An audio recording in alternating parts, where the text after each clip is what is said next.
श्री गणेशाय नमः। श्री सरस्वती नमः। श्री गुरुभ्यो नमः। परम पूज्य कानिफनाथ महाराज की जय। जगद्गुरु रामानंदाचार्य नरेंद्राचार्य महाराज की जय। समर्थ सद्गुरु काडसिद्धेश्वर महाराज की जय। संत शिरोमणि गजानन महाराज की जय। आद्य जगद्गुरु रामानंदाचार्य महाराज की जय। सियावर रामचंद्र की जय। दत्त जीवाचा परमानंद गुरुकृपेच्या किमेने हो।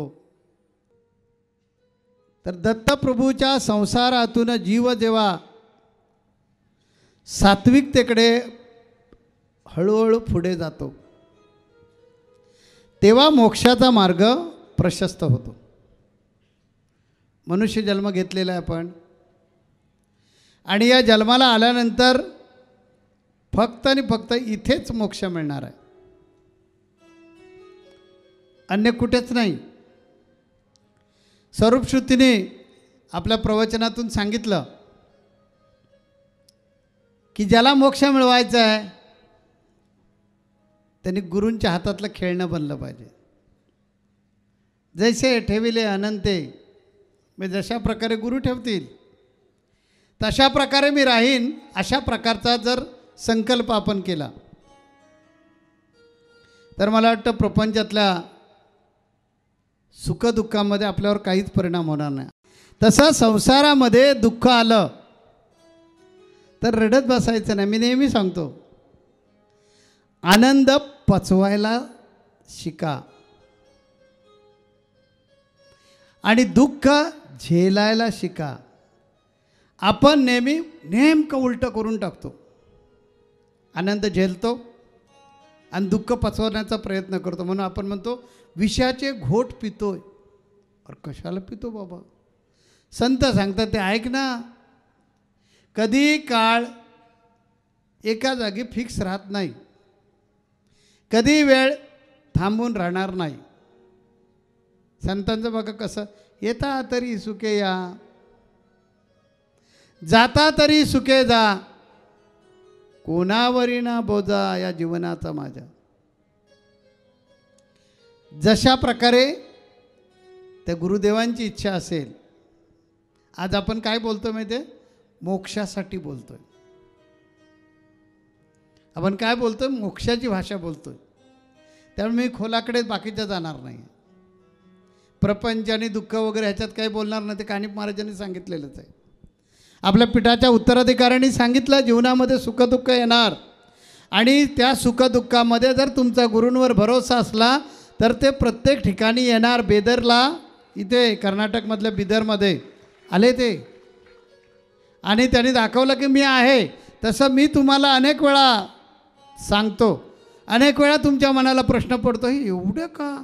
म्हणजे रक्ताचे नाहीत, हाडामासाचे आपल्या नाहीत, तरी आपल्यावर दादागिरी एवढी का करतात? आणि आपल्याला जरी टोचून बोललेत तरी सोडून जावंसं यांना का वाटत नाही?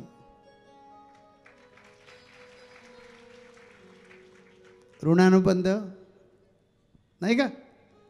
हे मागच्या जन्माचे ऋणानुबंध आहेत। त्यामुळे प्रार्थनाप्रमाणे आपण एकमेकांना भेटत होतो, आताही भेटलोय, यापुढेही काही जणांना मी परत भेटेन। पण काही जणांना जर वाटत असेल परत भेटायचं नाही, तत्वमसी तुम्ही जे आहात तेच मी आहे हे समजून घ्यायचं असेल तर खऱ्या अर्थानं माझा येण्याचा अर्थ आहे, ती मला खऱ्या अर्थानं गुरुदक्षिणा आहे। भगवान दत्तात्रयांचे शिष्य म्हणून घेण्यात तरच मला धन्यता वाटेल, कारण मी मोक्ष मिळवला, मी मुक्ती मिळवली, आणि त्यांच्या समान झालो तर त्यांना आनंद वाटणार। तसं तुम्ही माझ्या समान झालात. आपल्याला वेदांनी सांगितलेलं की ते तत्व तूच आहे, तेच तुकोबरांनी सांगितलेलं आहे. तुझा आहे तुझं पाशी परी वेडा जागा चुकलाशी. त्यामुळे आता मला वाटतं प्रपंचाच्या भानगडीकडे जाऊया का? जायला पाहिजे का परत? किती बघा ना, हे इथेच समजेल. अनुसूयेच्या पोटी हे दत्तात्रय जन्माला आलेत. अनुसूया जिच्या मनामध्ये यचकिंची ती असूया नाही, अशी जी ती अनुसूया. देव कुठे राहतो बघा, देव जन्म कुठे घेतो तो बघा. आईचं नाव काय? अनुसूया. की जिच्या अणु म्हणजे एकदम सूक्ष्म कण, अणुभर सुद्धा जिच्या अंतःकरणात असूया नाही. असूया कोण करतो? की जो रजोगुणी आहे, जो तमोगुणी आहे, तो दुसऱ्याची असूया करतो. माझ्या पुढे जातो, माझ्या पुढे जातो. कुत्रा गाडीच्या पाठीमागून का पळतो माहिती आहे? कुत्र्याला कुणीच काही केलेलं नसतं, त्याला असूया असते गतीची, म्हणून तो गाडीवर भुंकत असतो, आतल्या माणसांवर नाही. हा माझ्या पुढे जातो म्हणजे काय? तसं आपल्यामध्ये जो रजोगुण आहे ना, हा रजोगुण आपल्यामध्ये असूया वाढवतो. तो मोठा झालाय, तुझं काय बिघडतंय? म्हणून मी नेहमी सांगतो की दुसऱ्याची रेषा कमी करण्यापेक्षा, दुसऱ्याची रेषा पुसण्यापेक्षा तुमची रेषा वाढवा. तुमची रेषा वाढवा, मग तुम्ही सात्विकतेकडे जाल. ती कशी वाढवायची? हळूहळू बघूया. तर अत्री अनुसूया की जिला यचकिंची ती असूया नाही, अशा अत्यंत पवित्र मातेच्या उदरी अत्रेय अशा ऋषीच्या पोटी तिन्ही देव दत्त झाले. म्हणजे काय? प्रकट झाले. दत्त होणे म्हणजे काय? प्रकट होणे. म्हणून ते दत्त अत्रय, म्हणून ते दत्तात्रय. किती नाव सुंदर आहे बघा, त्या नावात पण सामर्थ्य आहे.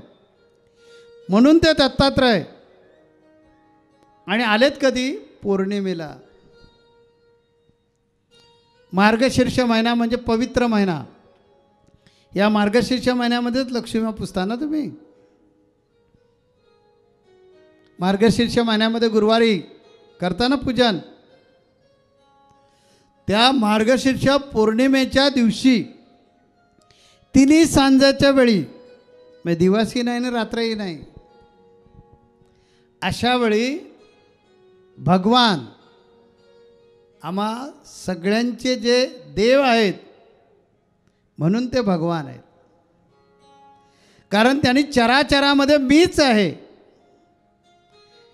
अशा प्रकारचं अंजन त्यांनी आमच्या डोळ्यामध्ये घातलं आणि आम्हाला सांगितलं की माझ्या डोळ्यातून बघ तू कोण आहेस ते.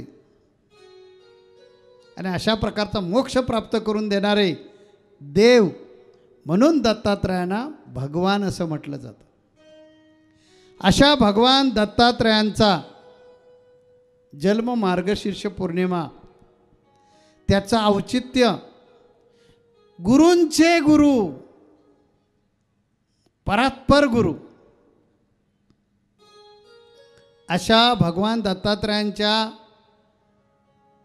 जन्मदिनी आपण विषय कोणता समजून घेणार आहोत? मोक्ष कसा मिळेल. किती सुंदर विषय बघा. कानिप महाराजांनी स्वरूपश्रुतींनी विषयाला चालना दिली. मी आज वेगळ्याच विषयावर प्रवचन करणार होतो, फक्त अभंग माझे फिक्स असतात. मग हातामध्ये गाडीचं सुकानं आलं की फिरत जातं ते. बरं, हे मी फिरवत नाही, माझा रिमोट कंट्रोल पाठीमागे आहे. ते फिरवतात. त्यांना कुठे घेऊन जायचं असेल तिकडे ते घेऊन जातात. मला ठाऊक आहे तुम्हाला धास्ती आहे. परंतु मला ठाऊक आहे माझं सुकाणू ते योग्य ठिकाणी म्हणजे योग्य प्रकारे विशिष्ट अँगलमध्ये बरोबर फिरवणार आणि योग्य ठिकाणी गाडी घेऊन जाणार. तुम्हाला शंका आहे. हा तुमच्यामध्ये आणि माझ्यामधला फरक आहे. मग असं झालं तर स्वामींनी सांगितलं बरोबर आहे, पण हे होईलच का? असते की नाही शंका? सांगा, असते की नाही शंका? बोला ना. मी घाबरतोय तुम्ही बोलत नाहीत म्हणून. असते की नाही शंका? हा दोघांमधला फरक आहे. गुरूंकडे आल्यानंतर निर्भय व्हायचं असतं. सद्गुरू सारिका असता पाठीराखा इतरांचा लेखा कोण करी. घाबरायची गरज नाही. कळी काळाला लाज वाटत असेल तर तो थांबेल, पण आपण थांबायचं नाही. तेव्हा अशा अत्री अनुसेच्या पोटी पौर्णिमेच्या दिवशी भगवान तिन्ही देवानी एक होऊन काय झालं? पदार्पण केलं आणि नित्य अवताराला सुरुवात झाली. आपण आमच्या आध्यात्मिक शाळेमध्ये अवतार हा विषय ऐकलेला आहात.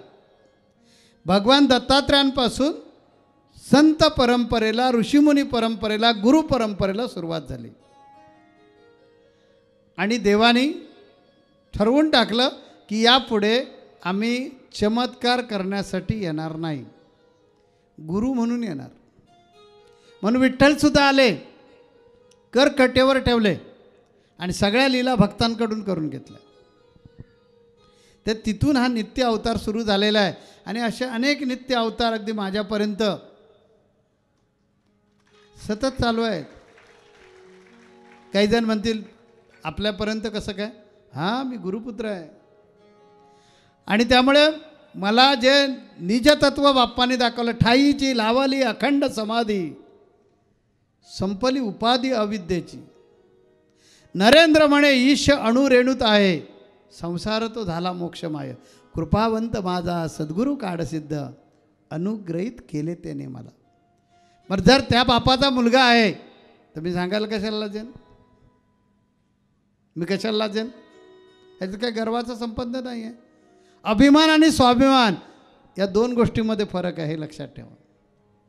मला स्वाभिमान आहे, अभिमान नाही, की मी त्या समर्थ सद्गुरू काळ सिद्धांचा शिष्य आहे. आणि त्यांनी मला काय दिलं? ठाईची लावली अखंड समाधी, संपली उपाधी अविद्येची. गुरु हे देतात. गुरु काय करतात? आपल्याला आपल्यासारखं बनवतात. नामदेव महाराजांनी सांगितलंय, आपणासारखे करती तात्काळ नाही काळ वेळ तया लागे.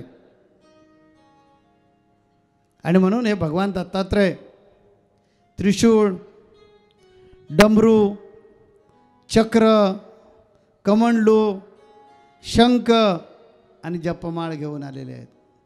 बघा पाठीमागे तसेच आहेत की नाही? आणि पाठीमागे करुणेची, सात्विकतेची साक्षात मूर्ती म्हणून गोमाता घेऊन आलेलं. गोमातेवर त्यांचा असा हात असतो. गोमातेच्या आधारावर, सात्विकतेच्या आधारावर ते उभे आहेत. आपल्याला पण तेच करायचं आहे. आपल्याला सुद्धा हा सात्विकतेचाच आधार घेऊन मोक्षाचा मार्ग चालायचा आहे. एखादी वयोवृद्ध व्यक्ती असते ना, तिला आधार घ्यावा लागतो, काठी हातामध्ये घ्यावी लागते. गायीसारखं या गायीमध्ये 33 कोटी देव वास करतात. ही सात्विकतेची गाय आहे. आणि मी नेहमी सांगतो, जिथे सात्विकता आहे तिथे दया आहे, तिथे क्षमा आहे, तिथे शांती आहे, तिथे वैराग्य आहे, तिथे परोपकार आहे, तिथे दान आहे, तिथे धर्म आहे, तिथे ऐश्वर आहे. 33 कोटी देव त्या सात्विकता रूपी गायीच्या पूर्ण शरीरामध्ये सहवास करतात. ती सात्विकता आपल्यामध्ये आपण धारण करायची आहे. आणि दत्त महाराजांचे पुत्र म्हणून आपल्याला काय करायचं आहे? मोक्षाचा मार्ग चालायचा आहे. तो मोक्षाचा मार्ग सांगण्यासाठी त्यांनी दत्त जन्म घेतलेला आहे. आणि ते सांगू इच्छितात, सांगतात की मोक्षाचा वाटेकरी फक्त फक्त आणि फक्त तूच होऊ शकतोस. हे ताकद फक्त आणि फक्त तुलाच आहे. म्हणून काय कर, अनन्य भावे शरण ये. आज सकाळी मी ऐकत होतो, आमचे निवेदक सांगत होते की 21व्या शतकामध्ये आपण पदार्पण केलेलं आहे, तेव्हा भक्ती किती खुली झाली. आता भक्ती म्हटलं की आपण माळ, पोथी वाचणे, माळेनं जप करणे, ह्याला भक्ती म्हणायचं. त्यांनी सुंदर उदाहरण सांगितलं की आता 21व्या शतकामध्ये आलो आहे, डिजिटलचा जमाना झाला आहे. डिजिटलच्या जमान्यामध्ये सुद्धा आपण घर बसल्या आपली कामं, उद्योग करत असताना, उद्योगधंदा करत असताना कुठेही न थांबता भक्ती करू शकतो. आणि त्याचं उदाहरण देत होते ते की आपल्या APKमध्ये स्वामींनी अशी प्रकारची व्यवस्था करून ठेवलेली आहे की तुम्हाला डिजिटल नावाचा मेनू दिला आहे, त्याला क्लिक करा, तिथे चॅनल ओपन होतील, त्यातल्या कुठल्याही चॅनलला क्लिक करा आणि सबस्क्राईब करा. सबस्क्राईबची व्याख्या चांगली सांगत होते ते. सबस्क्राईब करणे म्हणजे काय करणे की स्वामी जे जे येईल ना ते पहिलं मला पाठवा. भक्त असाच असला पाहिजे ना. माझ्या प्रेमामध्ये, बाप्पांच्या आणि माझ्या प्रेमामध्ये मला कोणी आडवा चालत नाही. तेच तुम्ही सांगतायत. सबस्क्राईबचा अर्थ सांगितला त्यांनी, सुंदर सांगितला अर्थ. स्वामींना सांगणे की माऊली जे जे येईल ना ते पहिलं मला पाहिजे. तुमच्याकडचा जो जो आदेश येईल तो मला पाहिजे. त्यानंतर पुढे त्यांनी सांगितलं काय करायचं आहे. सबस्क्राईब केलं की नंतर काही आलं की ते बघा आणि गुरुंना सांगा. छान, अतिशय सुंदर. लाईकची व्याख्या सांगितली त्यांनी. लाईक करा म्हणजे काय करा की मला हे आवडलं आहे, त्यामुळे गुरु प्रसन्न होतील. आणि मी जगणार आणि दुसऱ्याला जगवणार म्हणून शेअर करा. काय कॉम्बिनेशन सांगितलं सुंदर. म्हणून शेअर करा. आणि याच्यातून आपण काय करा की बसता उठता कुठल्याही कामामध्ये असताना ऐका. नुसते माळाच घेऊन बसलो पाहिजे, मनशुद्धीसाठी पाहिजे माळा घेऊन. माळ वाचायची नाही का, माळ मोजायची नाही का, मोजली पाहिजे. कारण मनाचं संतुलन चांगलं राखण्यासाठी एकाग्रतेची आवश्यकता आहे. ही एकाग्रताच आपल्याला सात्विकतेकडे घेऊन जाणार आहे. म्हणून ते सांगितलेलं श्रवण, कीर्तन, अर्चन अशी जी नवविधा भक्ती सांगितलेली आहे, ही भक्ती करायचीच आहे आपण.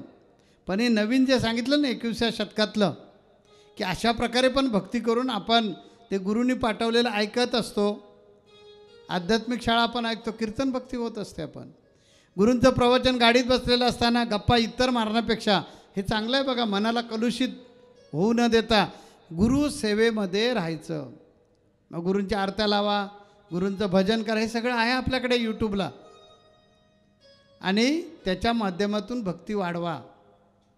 हे ज्यावेळी त्यांनी सांगितलं ना तेव्हा माझ्या मनामध्ये पटकन आलं की कदाचित ही सुद्धा बाप्पांचीच इच्छा असेल. कारण धक्काधक्कीच्या जीवनामध्ये, धावपळीच्या जीवनामध्ये आयुष्य कमी झालेलं आहे, वेळ नाही आहे आणि वेगळ्या प्रसंगानं जास्त बिघडण्याची शक्यता आहे. म्हणून या मनाला गुंतवण्यासाठी कदाचित जे माध्यम आलं ना त्या माध्यमाला ह्यांनी जोडलं कसं बघा. हे गुरु कसं काम करून घेत असतात ते बघा. ही त्यांनी सांगितलेली भक्ती होऊ शकत नाही का? होऊ शकते. भक्तीच आपल्याला मुक्तीकडे घेऊन जाणार आहे. म्हणून अगदी पूर्वीसारखा माळा घेऊन बसता नाही आलं. बसलं पाहिजे दिवसातून एकदा. पारायण एकदा दिवसातून केलं पाहिजे. परंतु जर समजा काही जणांचा प्रश्न, आता किती अशिक्षित लोकांचा किती मोठा प्रश्न सुटला आहे. ज्याला वाचता येत नाही त्याने फक्त कानात घालायचं. श्री गणेशा नमः श्री सरस्वती नमः श्री गुरुभ्यो नमः माता पिता संत जन. ऐकायला येतं की हो? पहिला अध्याय पाहिजे का दुसरा अध्याय वाचा ऐकायचा का तिसरा अध्याय? झालं की पारायण. तर अशा प्रकारची भक्ती करून गुरुनामाचा छंद जोपासा. हा गुरुनामाचा जो छंद आहे तोच आपल्याला काय करणार आहे? मोक्षाकडे घेऊन जाणार आहे. म्हणून वेळ कमी असल्यामुळे आपल्याकडे मी पटापट पुढे जातो आहे, कारण वेळेचं बंधन पाळलं पाहिजे आपल्याला. म्हणून बोलूया का दत्त महाराजांचा एक अभंग. दत्त महाराजांचा अभंग गाणं म्हणजे गुरूंचाच अभंग गाणं. कारण आमच्या सगळ्यांचे आराध्य कोण आहेत? तर दत्त महाराज. दत्त नामाचा लागो छंद, दत्त गोविंद दत्त मुकुंद. दत्त रूपाला आळविताना मोहाचे तुटले बंध. जिथे जिथे दत्त येईल तिथे तिथे गुरु असं लक्षात ठेवायचं. नाम एक आहे अखिल जगातून, ज्ञान रवीचे किरण तयातून.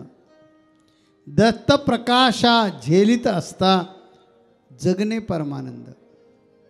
दत्त भगावा दत्तच गावा, पदोपदी मज दत्त दिसावा. 33 कोटी एका ठाई, वसले ओ स्वच्छंद. गुरूंच्या ठाई हे 33 कोटी देव वसले. समोर आता दत्तच तारा, दत्ताविन मज नाही किनारा. गुरुमायेच्या पवनामधुनी दत्तकृपेचा गंध. गुरूंची जी माया असते, गुरूंची ज्यावेळी आपल्यावर कृपा असते, ते आपण कुठल्या कुठे जातो आणि ते शोधण्यासाठी लांब कुठल्याच ग्रंथात जायचं नाही, माझ्याकडे बघायचं की गुरूंची कृपा झाल्यामुळे काय होऊ शकतं. ते इतर कुठेही बघण्याची गरज नाही. आपल्या संप्रदायामध्ये मी जिवंत उदाहरण आहे. आणि हाताच्या कंकणाला आरसा कशाला? तोच निकष तुम्हाला पण लावून बघा. ज्यांच्या ज्यांच्यावर कृपा झालेली आहेत. आता गंमत आहे बघा. आता आपण वोटिंग घेऊया. ज्यांच्या ज्यांच्यावर कृपा झालेली नाही त्याने हात वरती करा.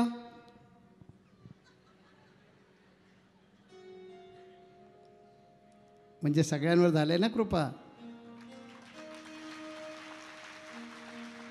गुरूंची कृपा झाले म्हणून आपण इथपर्यंत आलोय, हे लक्षात घ्या. गुरूंची कृपा झाली म्हणून इथपर्यंत आलोय.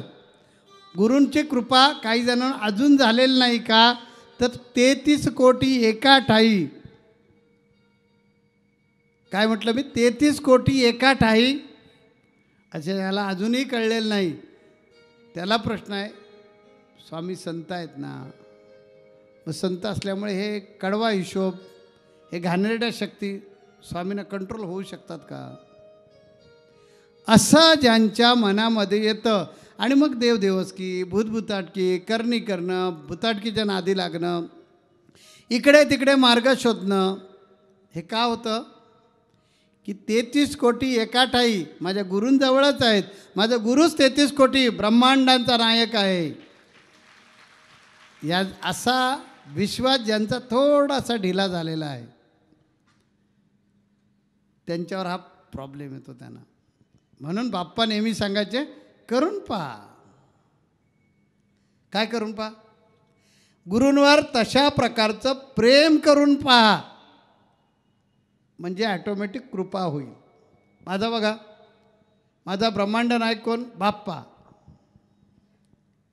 माझा ब्रह्मांड नायक बाप्पा आहे. माझ्या मनात कधी तसं येत नाही की त्यांना कसं काय जमणार, ते तर संत आहेत. अरे गुरु हाच देव आहे असा ज्याचा ठाम विश्वास असतो, त्याच्यातले रजोगुण तमोगुण ॲटोमॅटिक जातात. आणि गुरुवाक्य मंत्रमूलम, काही झालं तरी हरकत नाही, पण माझ्या मनात किंतु परंतु कधी येणार नाही. असं ज्यावेळी होईल त्या गुरूंची कृपा होते. गुरु पण कसोटी घेत असतात ना, नेहमी परीक्षा बघत असतात. तर गुरूंची कृपा म्हणजे गुरूंची माया आणि तिची स्पंदनं आपल्याला गुरुमय करणारच. ज्यांच्यावर गुरूंची कृपा होऊन ती कृपा ज्या शिष्याच्या हृदयामध्ये अंतःकरणामध्ये रुजून आलेले आहे. माझा शब्द प्रत्येक महत्त्वाचा आहे बघा. ज्यांच्यावर गुरूंची कृपा आहे, सगळ्यांवरच गुरूंची कृपा इथे बसलेल्या प्रत्येक व्यक्तीवर आहे. कारण मागापासून हे सगळेजण म्हणत होते इकडेच बघता, आमच्याकडे का नाही बघत.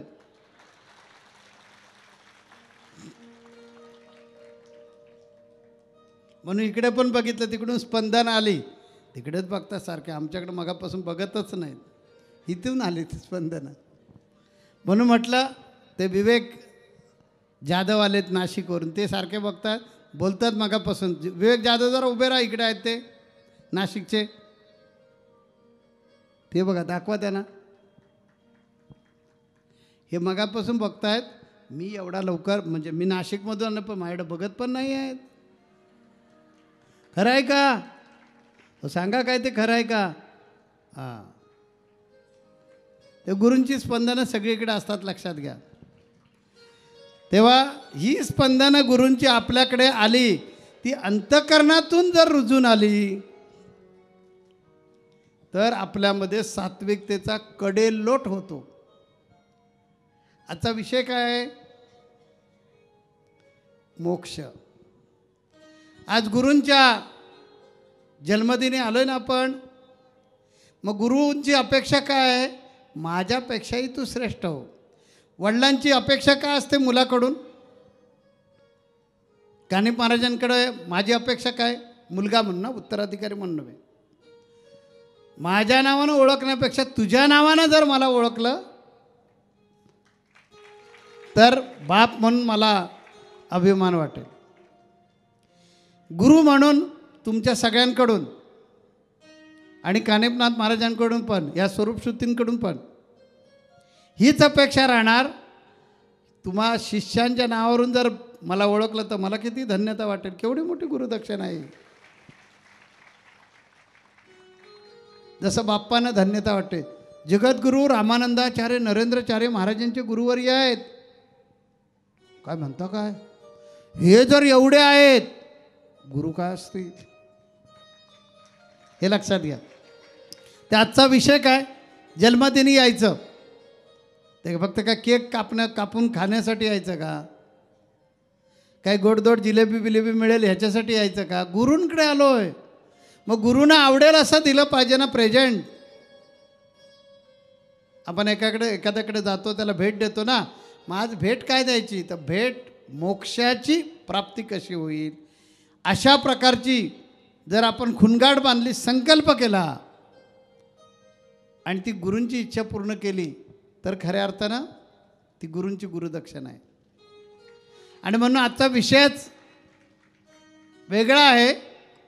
बाप्पाने तो फिरवला आहे. प्रवचनात वेगळ्या विषयावर होणार होतं, बाप्पाने फिरवलेलं आहे ते. आणि त्यांना मोक्षाकडे कसं जाता येईल हे सांगायचं आहे. तर मी काय म्हटलं, ज्यांच्यावर गुरूंची कृपा होऊन ती कृपा त्या शिष्याच्या अंतःकरणातून रुजून आलेली असेल तर तो शिष्य सात्विकतेचा कडेलोट झालेलाच दिसणार.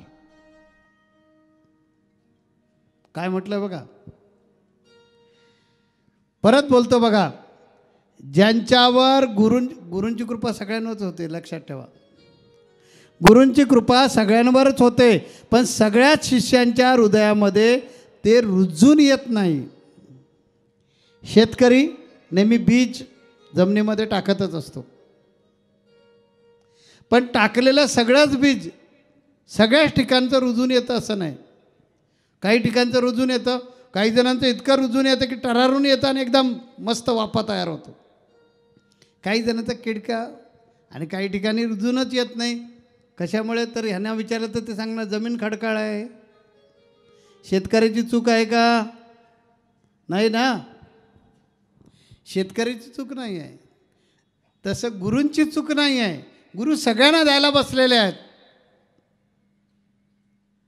आपली झोळी कशी आहे ते आपण पाहिली पाहिजे. त्या झोळीला जर होल असतील, राहणार कसं? राहणार कसं? म्हणून परत ऐका,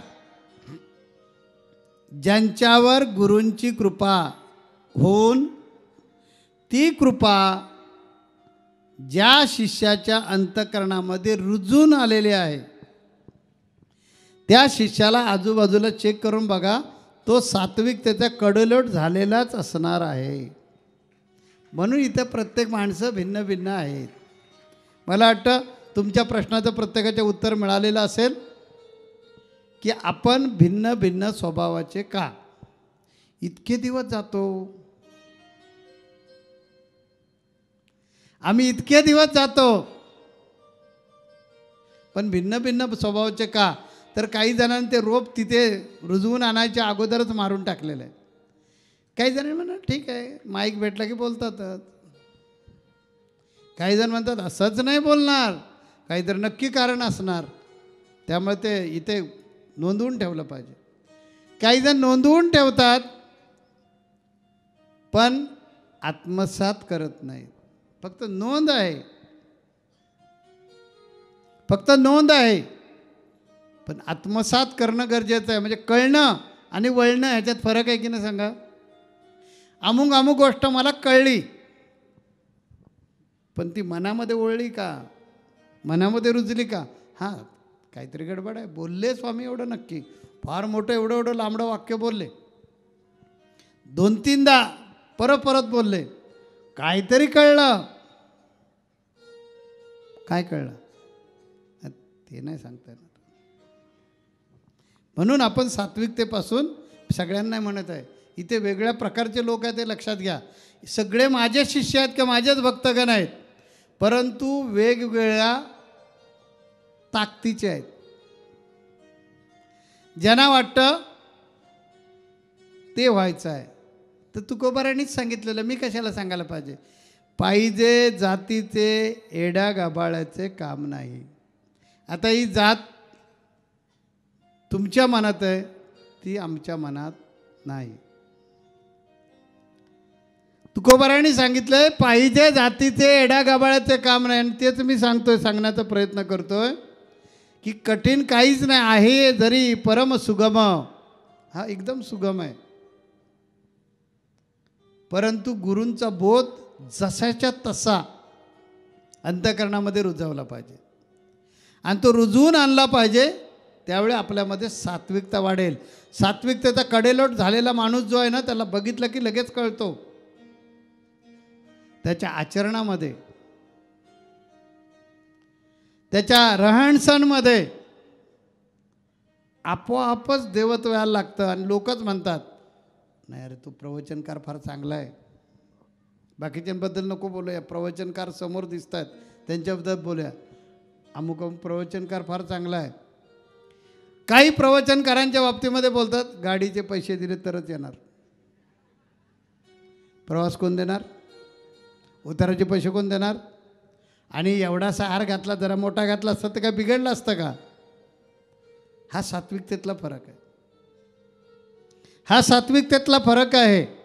जशी जशी सात्विकता तुमची वाढत जाईल तसं तसं आपण तुलसीदास हो. एक कथा ऐकूया, आपण पुढे जाऊया. एक नाभादास नावाचा अतिशय उच्च कोटीतला भक्त होता. त्याच्या मनामध्ये आलं की संत तुलसीदासांना जाऊन भेटायचं. संत तुलसीदास म्हटलं की शरयू नदी, शरयू नदीच्या काठावरच राहणार, तिथेच त्यांची कुटिया असणार, म्हणजे झोपड्या असणार. आणि भगवान प्रभू रामचंद्राचं नामस्मरण करत असणार. आणि हे तुलसीदास म्हणजे मागच्या जन्माचे वाल्मिकी आहेत, तर त्यांचं दर्शन घ्यायचं. आणि म्हणून हा नाभादास तोही आध्यात्मिक. आणि त्याला वाटायला लागलं की आपण तुलसीदासांचं दर्शन घ्यायचं, म्हणून तुलसीदासांकडे तो चालत चालत चालत आला. पर्णकुटीच्या समोर उभा राहिला. पर्णकुटीचा दरवाजा थोडासा उघडा होता. आत डोकावून बघितलं तर तुलसीदास आतमध्ये आहेत, बसलेले आहेत. बराच वेळ उभा राहिला. आता बघतील, नंतर बघतील, नंतर बघतील. पण तुलसीदास जे होते त्यांचं काही लक्ष नव्हतं आणि त्यामुळे तो कंटाळला. भक्ती करणारा माणूस आहे, लक्षात घ्या. तो कंटाळला आणि तिथून निघून गेला. आणि त्याने मनात ठरवलं, काय घमेंड आहे, अरे विचारपूस तरी करायची निदान. एवढा मी लांबून आलो होतो आणि मी काही कमी नाही, मी पण ईश्वर भक्त आहे आणि माझं 5-50 हजार भक्तगण आहेत, अशी मोठी व्यक्ती मी. आणि ह्या तुलसीदासाला काय घमेंड आलं आहे. तुलसीदास काय करत होते, भगवान प्रभू रामचंद्रांच्या समोर बसले होते नाही, ध्यान करत होते. त्यामुळे त्यांचं लक्ष नव्हतं. यांनी वाट बघितली, आला होता दर्शनासाठी. आणि काय घमेंड, आणि स्वतःला मोठा कोणीतरी समजतो असं समजून, केवढा अहंकार आहे तुलसीदासाला, अशा प्रकारे समजून तो निघून गेला. निघून गेल्यानंतर जेव्हा त्याने ठरवलं, दाखवतो बघा. आता ह्या नाबादास आहे ना, तसेच आम्ही आहोत की नाही बघा तपासून आपल्याला. तुलसीदास आणि नामादास, तुलसीदास मुक्त झाले, नाबादास मुक्त होऊ शकले नाहीत. ज्यांचे 5-50 हजार भक्तगण होते, ईश्वर भक्त होता तो. परंतु त्यांना वाटलं तुलसीदासाने आपल्याकडे बघितलं नाही, तुलसीदासाला अहंकार आलाय, मी पण जिरवणार. निघून आला. निघून आल्यानंतर त्याच्या आश्रमामध्ये कार्यक्रम चालू होता रामचरितमानसचा. बड्या बड्या साधू संतांना बोलत, तुळशीदासाला निमंत्रण द्यायचं नाही म्हणजे नाही. आपण पण असंच करतो ना, माझा अपमान केलाय का. आपण काय विषय बोलतोय, बोला बघा, काय विषयाकडे चाललोय आपण. बारकाईने ऐकलं नाही तर हे प्रवचन काही समजणार नाही. मोक्ष कसा मिळणार. तेव्हा म्हणाला, तुलसीदास एवढा अहंकारी आहे, मी पण जिरवणार म्हणजे जिरवणार. सगळ्यांना निमंत्रण दिलं, तुळशीदासानं दिलंच नाही. आणि गंमत अशी की काही वेळानंतर ध्यान वगैरे संपलं आणि 2-3 तासानंतर तुलसीदास जेव्हा ध्यानातून बाहेर आले, तेव्हा सेवकांनी सांगितलं की नाबादास नावाचे मोठे महंत तुम्हाला भेटायला आले होते. तुलसीदासांना वाईट वाटलं. अरे रे रे, त्यांना थांबायला का नाही सांगितलं. सेवक म्हणाले, महाराज, त्यांना भरपूर विनंती केली पण त्यांना प्रचंड राग आला होता आणि जर आम्ही आणखीन काय बोललो असतो तर रागाचा स्फोट झाला असता. म्हणून आम्ही काही सांगायच्या भानगडीत पडलो तर रागानं तावानं मोठ्यानं पाय टाकत गेले निघून. तुलसीदासांना वाईट वाटलं. अरे रे रे, फार वाईट झालं, त्यांना भेटलं पाहिजे. म्हणून तुलसीदास पळत त्यांच्या पाठीमागून निघाले त्याला भेटायला. पण 2-3 तास झाले होते. तो आपल्या आश्रमामध्ये पोचला होता. कार्यक्रम चालू होता. त्या कार्यक्रमामध्ये अनेक साधू संतांना पाचारण केलं होतं त्याच्यामध्ये. आणि मग तुलसीदास शोधत त्याच्या आश्रमापर्यंत पोचले. प्रचंड गर्दी आणि भोजनावळी चालू होत्या. तुलसीदास आपले बाहेर उभे, त्या चपला लोकांनी काढून ठेवला ते तिथे उभे. ही सगळी गर्दी गेल्यानंतर तरी त्यांचं दर्शन घेऊ, कारण आपल्याला भेटायला तो आला होता आणि आपण त्याला भेटू शकलो नाही. म्हणून तुलसीदासांना अंतःकरणातून वाईट वाटत होतं आणि म्हणून म्हणाले की थोड्या वेळानं तरी का होईना आपल्याला भेटेल. म्हणून तुलसीदास जे आहेत ते दरवाजामध्ये उभे. इकडे जेवणाच्या पंक्ती सुरू झाल्या. एक सेवक त्यांचा नाबादासचा बाहेर आला आणि म्हणाला, महाराज, तुम्हाला निमंत्रण नाही आहे. तुलसीदास म्हणाले, नाही. बसा इथे. ते चपलांमध्ये तुलसीदास बसले. भोजन कुठे वाढू. ते म्हणाले, या महात्म्यांच्या चरणाजवळ वाढा. रामचरितमानसचा महाप्रसाद आहे, इथे वाढ. एका शिष्यानं पाहिलं आणि तो गेला पळत आणि म्हणाला, महाराज एक कोणतरी महात्मा आला आहे आणि तो पादुकांजवळ चपलांजवळ बसलेला आहे. मग नाबादास म्हणाला, कोण आहे एवढं चपलांजवळ बसणारा, बघायला वेळ. मग नाबादास पळत आला. त्यानं बघितलं तर तुलसीदास आहे.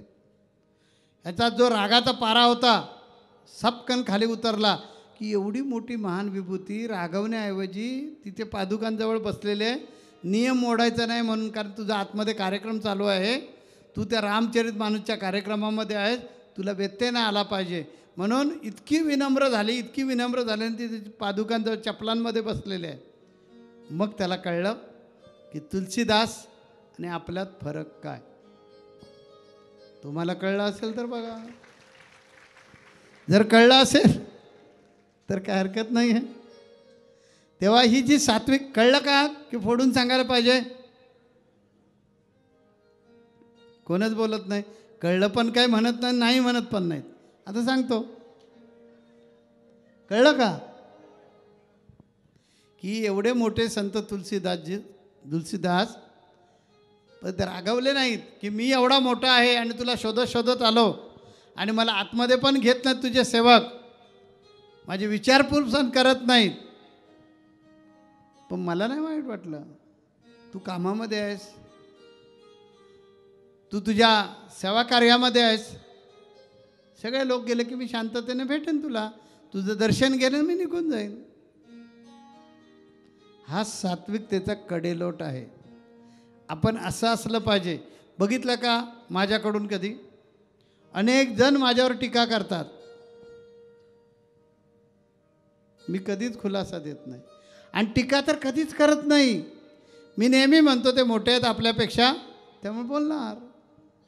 चूक काय त्याच्यामध्ये? याला सात्विकता म्हणतात, याला सात्विकता म्हणतात. आपण भक्तगण नेमकी तीच चूक करतो. मला तू बोललास, मला बोलले तुम्ही, दाखवतो मी कोण आहे ते तुम्हाला. तिथे आपली जी सात्विकता आहे ती सात्विकता शबल होते. तिथे सत्वगुण आपला जो आहे तो जातो आणि मग आपण म्हणतो मला बाबा राग येतो, कोकिळकी साहेब, मला बाबा पटकन राग येतो. हे शबल सात्विकतेचं लक्षण आहे.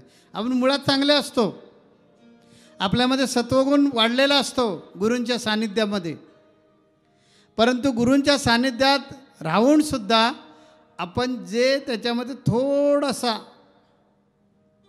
जो दुर्गुण पसरलेला असतो, म्हणजे रज आणि तम ह्याची थोडीशी छटा त्या सत्वगुणामध्ये असते, ती बाहेर काढून टाकत नाही. आणि म्हणून मग आपण म्हणतो माझ्यासारखा वाईट कोण नाही. 5-10 मिनटं गेली की परत चांगले असतो, पण ती 5-10 मिनटं जी असतात ना ती बिघडवून टाकतात. म्हणून आपण मोक्षापर्यंत जात नाही. कळलं आपल्याला? याच्यासाठी आपण काय करूया, गुरुभजनामध्ये नाचूया ना, दंगूया ना.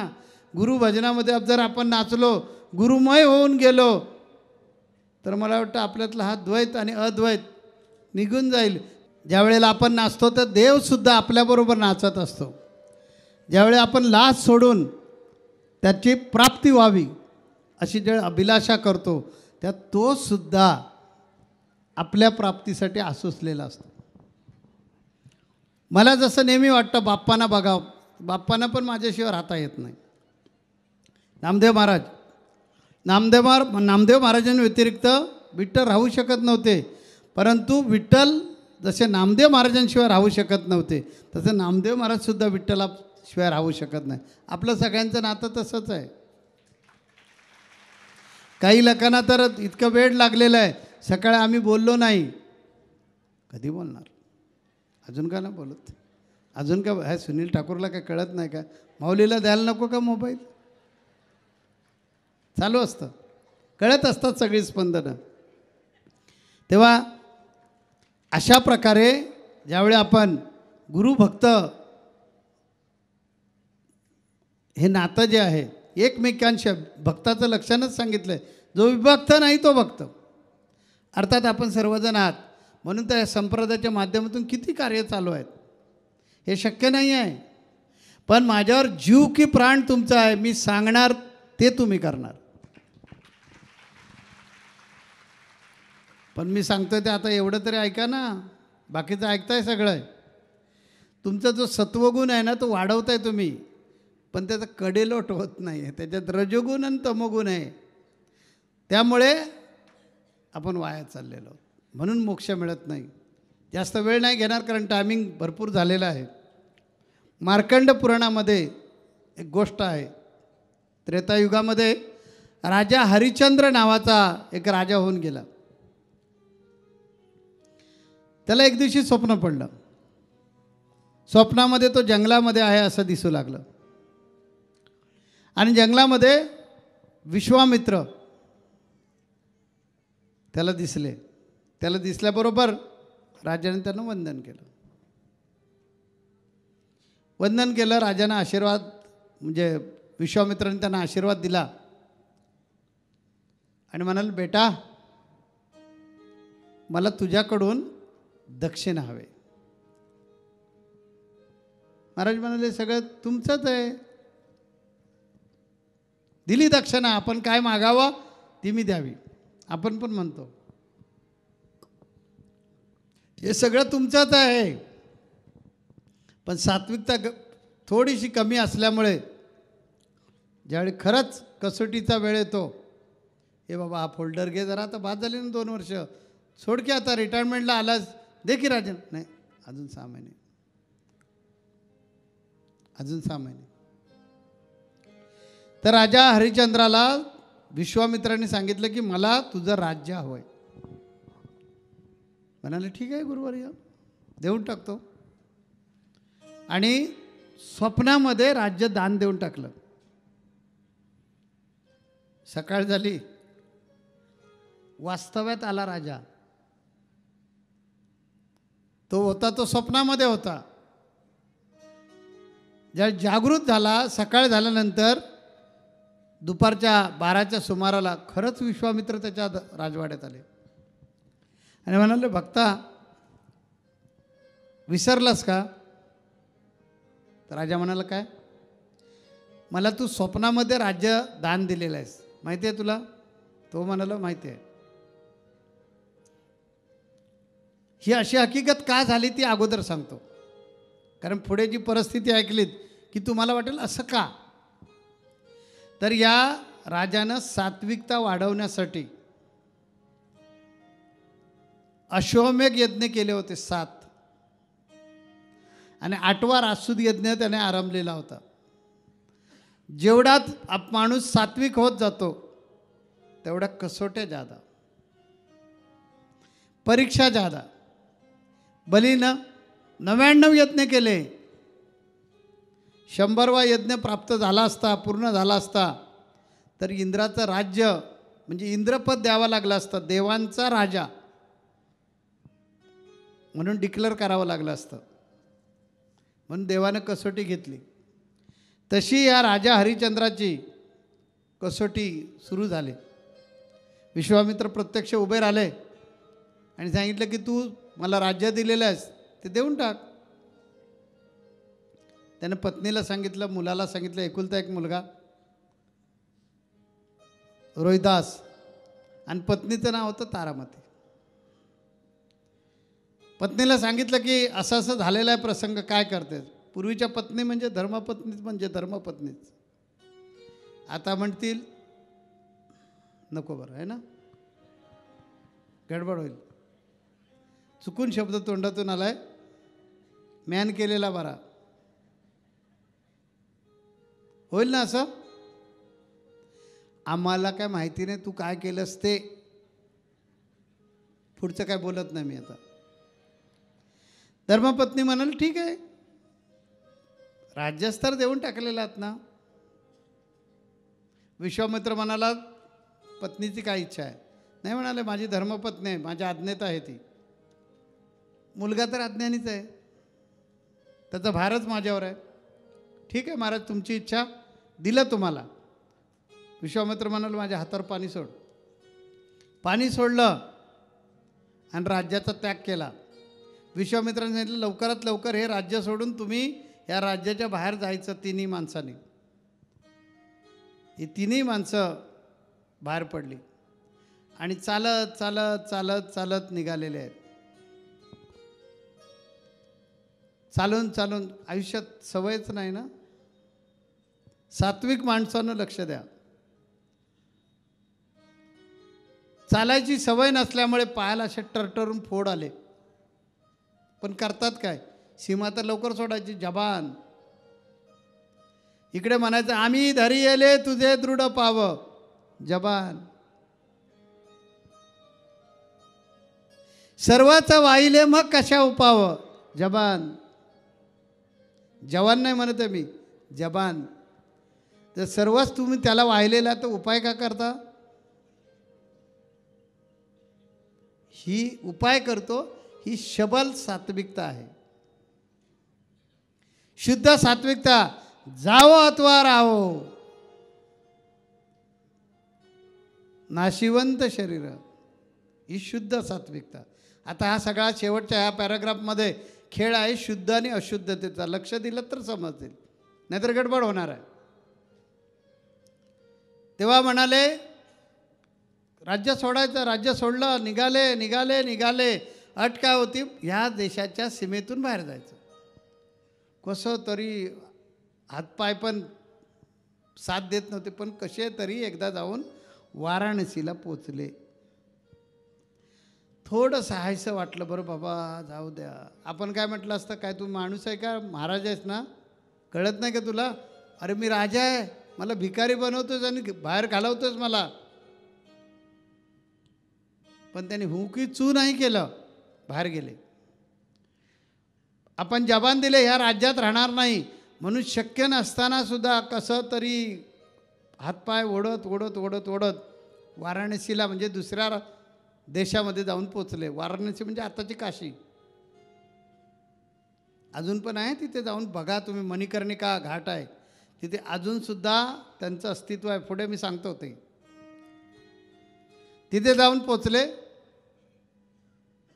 परत विश्वामित्र आले. परत त्यांनी दर्शन घेतलं. आपण काय म्हटलं असतं, एवढी भक्ती करून काय उपयोग नाही, एवढे प्रसंग माझ्यावर आले आणि परत मला भेटायला आलेत.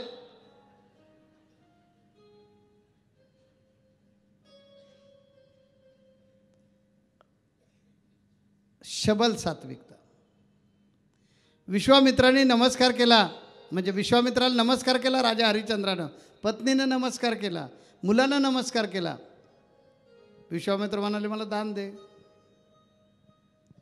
राजा हरिश्चंद्र काकुळते लावून हात जोडून म्हणाले महाराज आता माझ्याकडे काही नाही आहे, जे होतं ते सगळं तुम्हाला दान दिलं, काय देणार.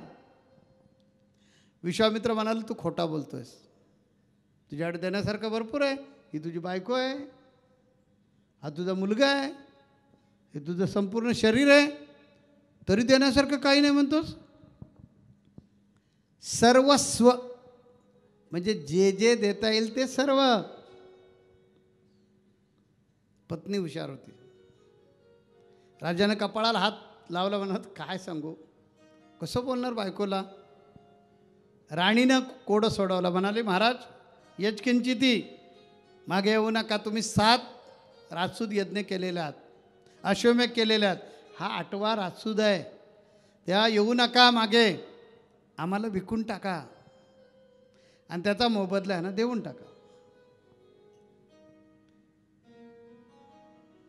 राजा त्या काशीमध्ये उभा राहिला, वाराणसीमध्ये, आणि लोकांना सांगू लागला माझी बायको विकायची आहे, माझी बायको विकायची आहे, कुणाला पाहिजे तर घ्या, माझी बायको विकायची आहे, माझी बायको विकायची आहे, कुणाला पाहिजे तर घ्या.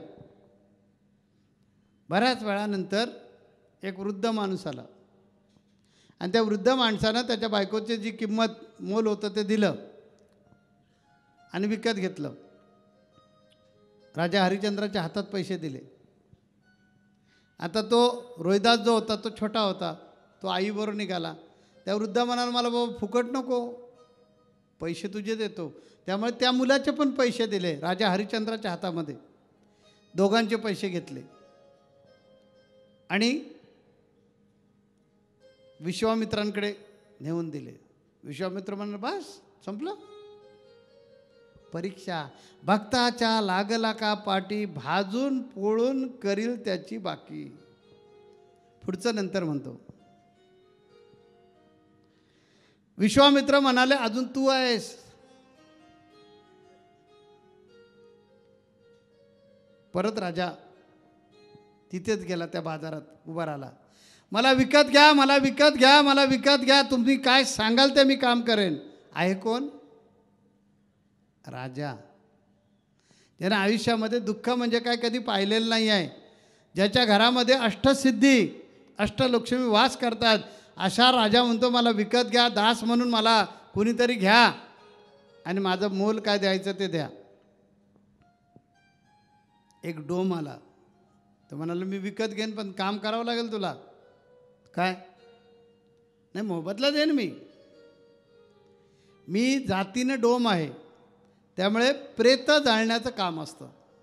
जसं जलाल फाशी देण्याचं काम करतो, तसं प्रेत जाळण्याचं काम उत्तर भारतामध्ये करतात, त्याला डोम म्हणतात. तर मी डोम आहे, मी तुला घेईन, परंतु काय केलं पाहिजे, तुला प्रेत जी असतील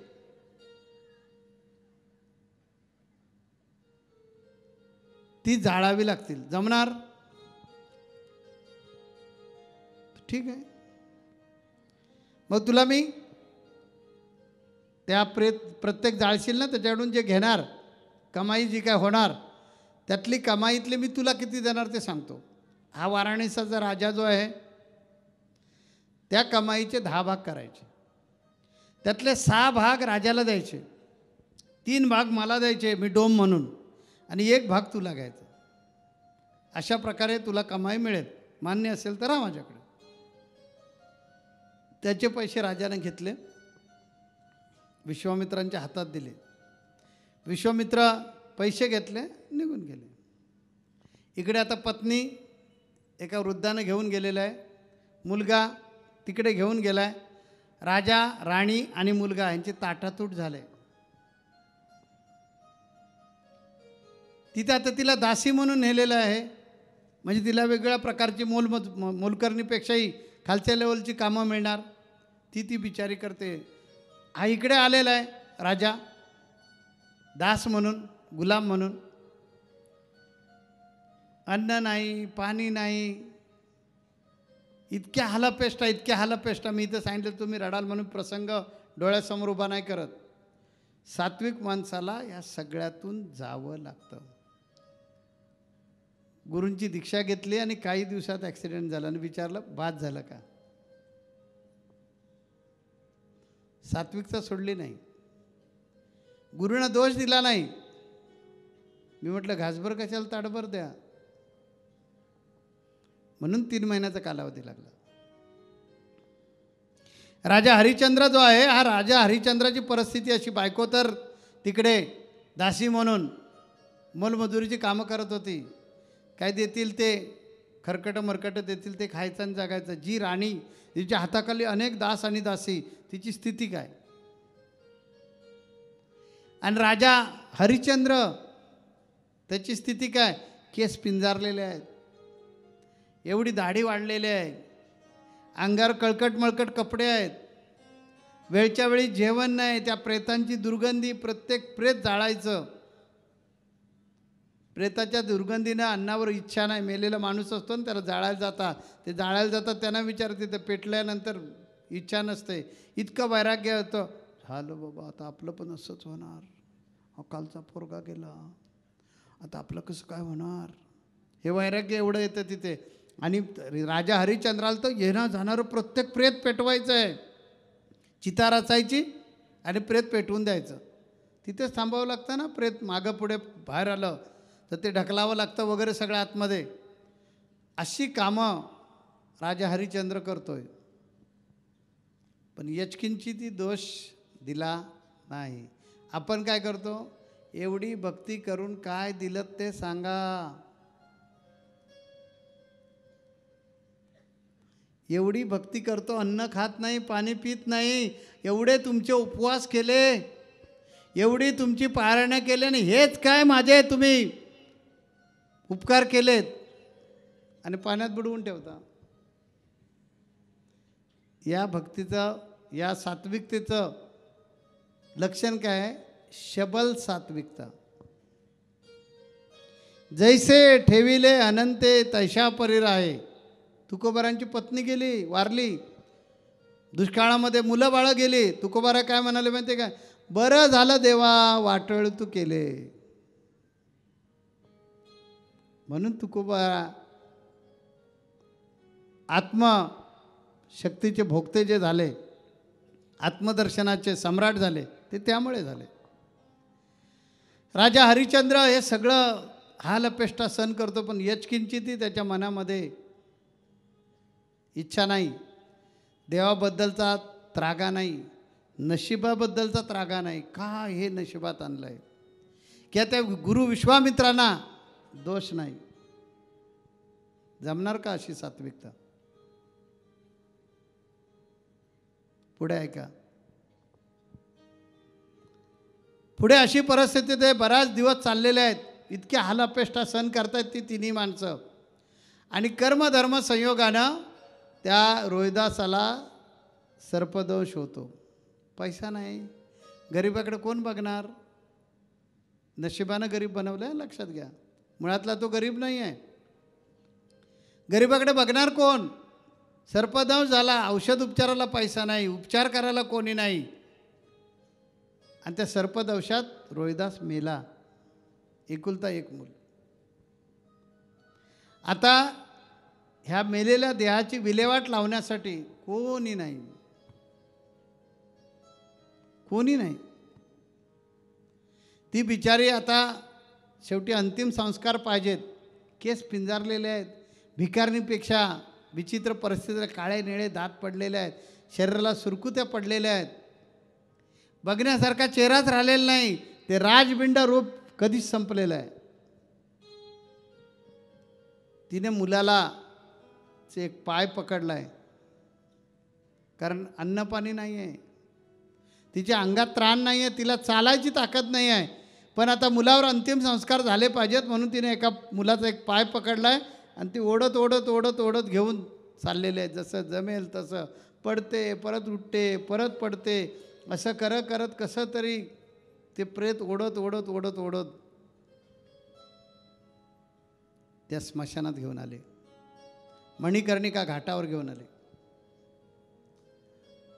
मणिकर्णिका घाटावर अनेक ठिकाणी प्रेत जळत असतात. इथं प्रेत फुकट कोण जळणार? पैसे नाहीत तर. म्हणून ती ओढत ओढत नेमका राजा हरिश्चंद्र जिथे होता तिथे आली. आणि तिने सांगितलं, बाबा नवऱ्याला ओळखलेलं नाही आहे. आणि नवऱ्याने ओळखलेलं नाही. अरे बाबा माझ्याकडे पैसे नाही आहेत, हे एकुलतं एक पोर, त्याला अग्नी द्यायला माझ्याकडे पैसे नाही आहेत. पाहिजे तर माझा जीव घे तू, पण माझ्या पोराला अग्नी दे रे. असं बोलल्यानंतर त्या राजा हरिश्चंद्राला पण अत्यंत वेदना होतात. त्याला आठवण येते, आपलं पोरगा कुठे असेल, आपली बायको कुठे असेल. ती बोलत होती, हा ऐकत होता आणि त्याला पटकन स्मरण झालं, रे आवाज कुठेतरी ऐकल्यासारखा वाटतोय. आता विचार करा, स्वतःच्या नवऱ्यानं तिला ओळखली नाही म्हणजे तिची दुर्दशा किती झाली होती असेल. आणि तिनं त्याला ओळखला नाही नवऱ्याला, हा डोंब झालेला आहे म्हणून. म्हणजे त्यांची परिस्थिती किती विचित्र झाली असेल, किती हाल अपेष्टा त्यांनी भोगल्या असतील. पण सात्विकता सोडली नाही. जे जे सात्विकतेचे भोगते आहेत ना, मोक्षाचे सम्राट आहेत ना, त्यांच्या प्रत्येकाच्या जीवनामध्ये ही सात्विकता मिळवण्यासाठी कडेलोट करावा लागतो. थोड्या वेळानं राजा हरिश्चंद्राला कळलं, अरे ही आपली बायको आहे वाटतं. आवाजावरून त्याने ओळखलं की हा जरी कंप असणारा आवाज असला तर तो हा हिचाच आहे. आणि मग त्यांनी सांगितलं, तारामती. ती चमकली लगेच, बाबा तू मला कसा ओळखतोस? तर म्हणाला, मी हरिश्चंद्र आहे. आणि मग काय विचारता, दोघांच्या दुःखाचा बांध फुटला. दोघं एकमेकांना बिलगलीत, एकमेकांना मिठी मारले आणि दुःखाचा आवेग फुटला. दोघं ओक्साबोक्शी रडायला लागले. मुलग्याची काय स्थिती झालेली आहे सांगायची गरजच नव्हती. तरीसुद्धा दोघांनी कुणालाही दोष दिला नाही. आपलं नशिबात असेल म्हणून घडलं असेल. देवाला दोष दिला नाही की देवा अरे किती आम्ही प्रामाणिक वागलो. आपण लगेच तुलना करायला सुरुवात करतो. आपण किती प्रामाणिक वागलो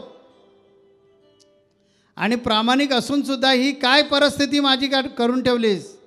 शबल सात्विकता.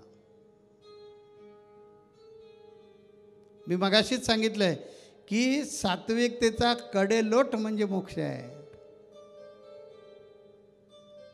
त्याने अजिबात दूषण दिलं नाही एकमेकांना, ना आपल्या तकदीराला ना विश्वामित्रांना. आणि पत्नीने सांगितलं की आता मला जगण्याची इच्छा नाही आहे. हे जे हाल होत आहेत ते बघता येत नाही, असह्य होतं आहे. तुमची काय परिस्थिती होती, किती सम्राट होतात तुम्ही, आणि तुमची ही दुर्दशा मला डोळ्यानं बघवत नाही, म्हणून मला आता मृत्यू हवा आहे असं म्हणून ती तिथेच खाली कोसळली. दुःखाच्या आवेगानं तिथेच कोसळली. त्या राजाला तिने मिठी मारली ती तशीच खाली पडली. त्याने स्वतःला कंट्रोल केलं. विचार केला की आता पत्नी राहिलेली नाही, मुलगा राहिलेला नाही, तर जगून काय करायचं.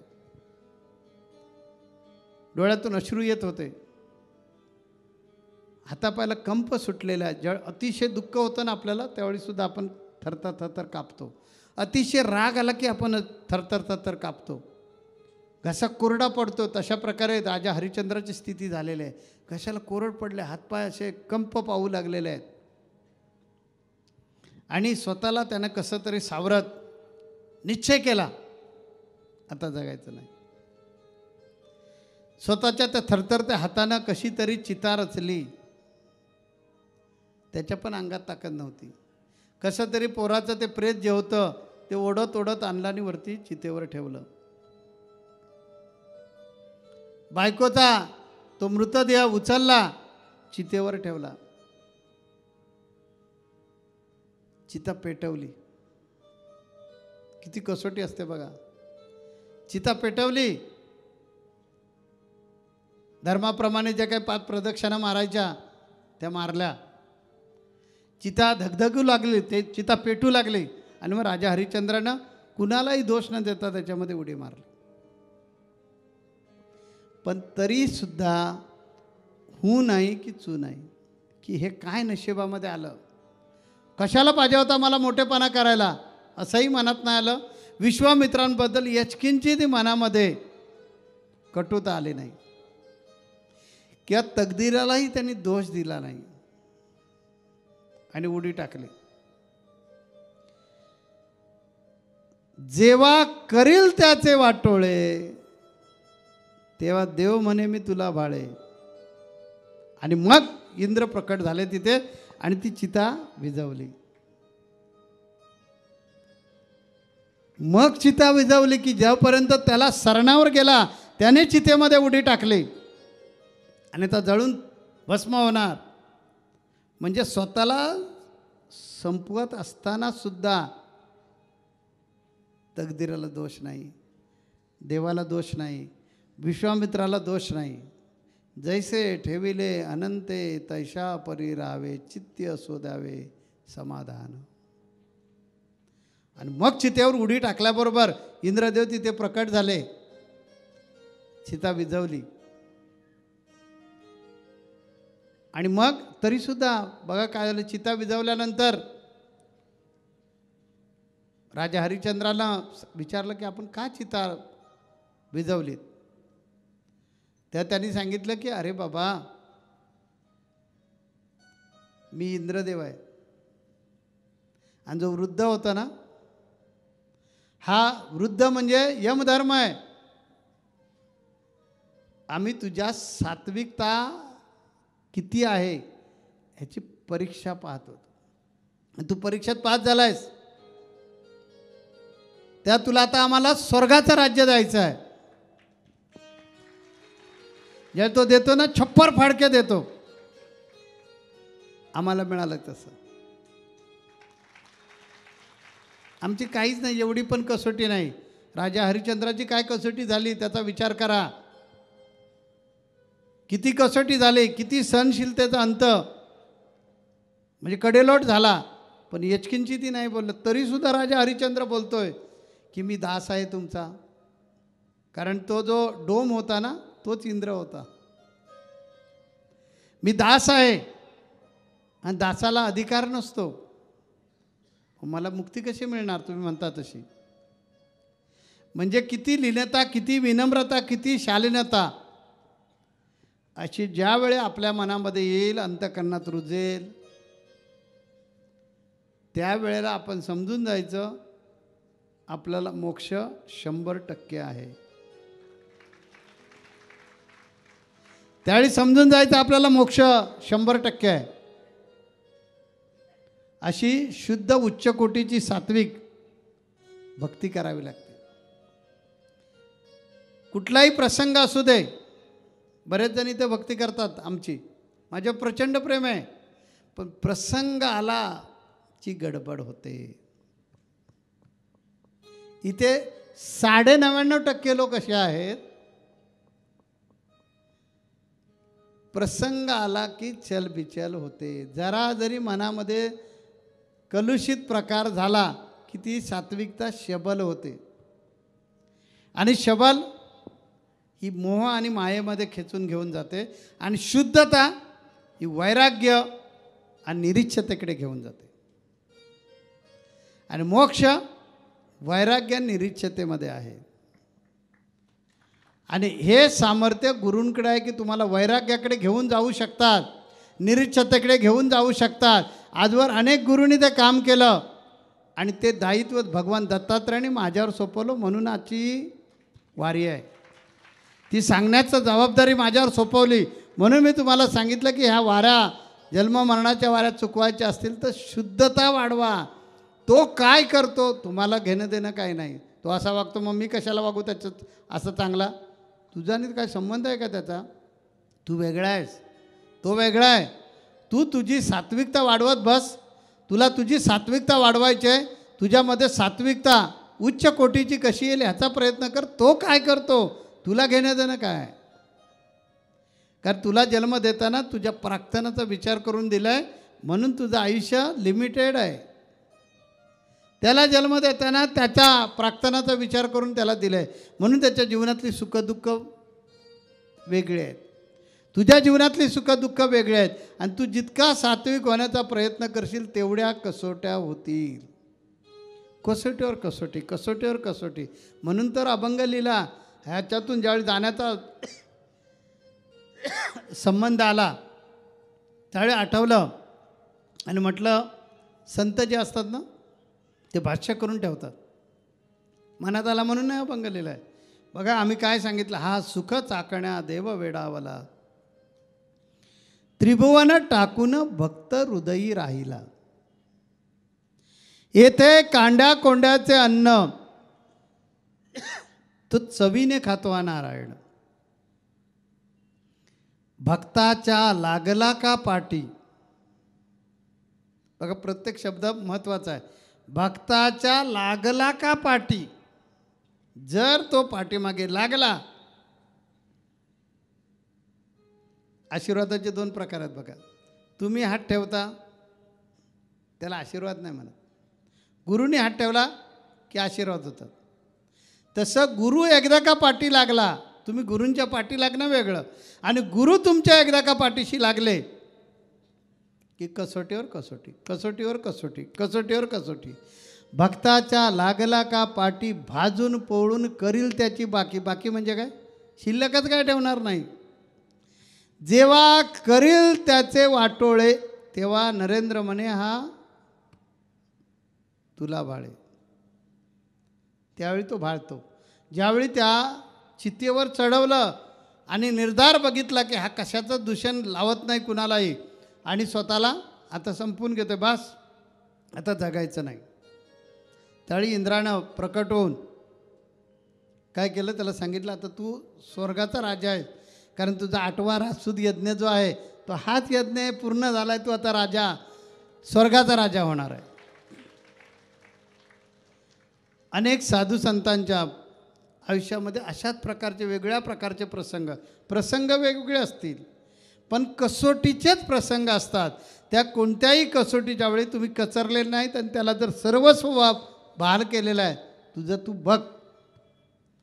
तर सात्विकता कुठूनच विकत आणण्याची गरज नाही. आपल्याजवळ ओतप्रोत भरलेली आहे. फक्त त्याची परीक्षा पूर्ण होऊ द्या. तुमच्या जन्माचं सोनं झालं म्हणून समजा.